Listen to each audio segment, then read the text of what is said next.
Satan gives the test, but Jesus gives the answers. We're in Revelation chapter 2, verse 10, and it says, "Don't be afraid of what you are about to suffer. I tell you, the devil will put some of you in prison to test you, and you will suffer persecution for 10 days.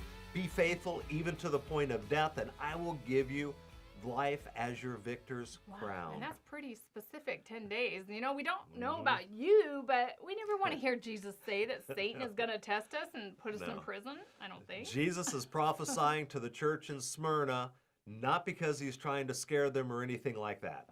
That didn't hurt. But you see, prophecy is designed to really magnify our focus on God when he comes.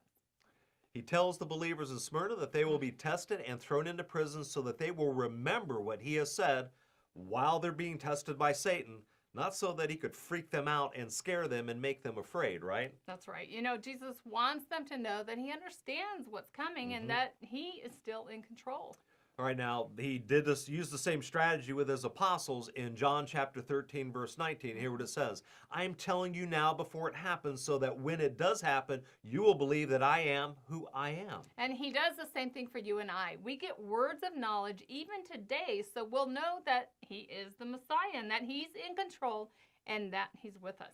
Prophecies are not meant to scare us and make us run away. Prophecies are meant to build our faith, and so that we'll stand strong in him when those prophecies come along, because typically there's something going on that made Jesus or God feel like they needed to let us know ahead of time it was going to happen, but not so we could store up food or do anything freaky or move out of the city or do whatever, but so that we would know, oh, this is happening. I know God's still in control. He wants me to remain faithful. That's what's happening with prophecies. That's right. And Jesus goes on to tell them that they'll be persecuted for 10 days, which probably felt like 100 days. I'm but sure it did.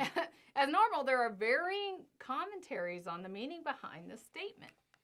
Bible scholars have said the 10 days could indicate various eras of church persecution or prophecy about a 10-year period of Christian persecution, which did seem to come about the year 302 to 311 AD when the Emperor Diocletian decided to really start persecuting the church and did some horrible things to Christians. Yeah, and some say it could be an actual literal 10 days of persecution, and others say it's symbolic of a persecution that will be limited, yet used to help us undergo refining and completeness.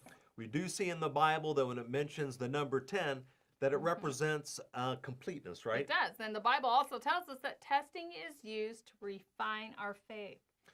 Here's what it says in James chapter 1, verses 3 and 4. "Because you know that the testing of your faith produces perseverance, let perseverance finish its work so that you may be mature and complete, lacking of nothing." Nothing, that's right. And this mention of 10 days tells us all that, you know, that our testing by Satan will be limited because God knows that we can only endure so much.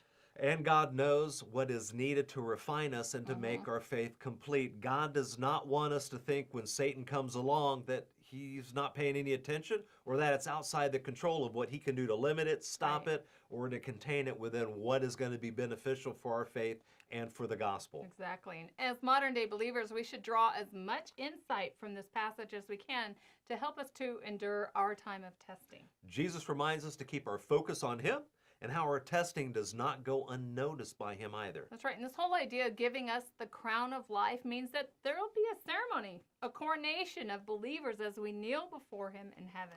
A crown is given during a coronation, as we know, and the crown is placed on the head of a person kneeling before someone, you know, awarding them that has the authority to turn over that crown. And that's what we kind of envision here, right? Like royalty giving to new royalty, right? That's right. Now here's what it says in Romans chapter 14, verse 11. It says, "As surely as I live, says the Lord, every knee will bow before me, every tongue will acknowledge God."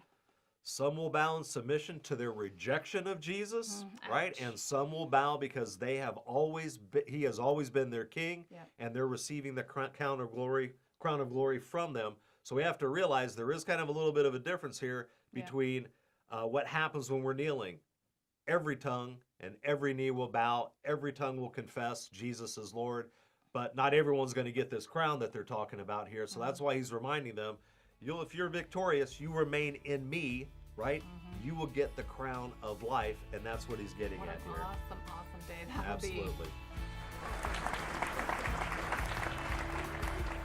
Thank you for joining Les and Tracy King for A Word on the Word. Visit awordontheword.tv to receive their latest audio or video broadcast. A Word on the Word is sponsored by First Century Ministry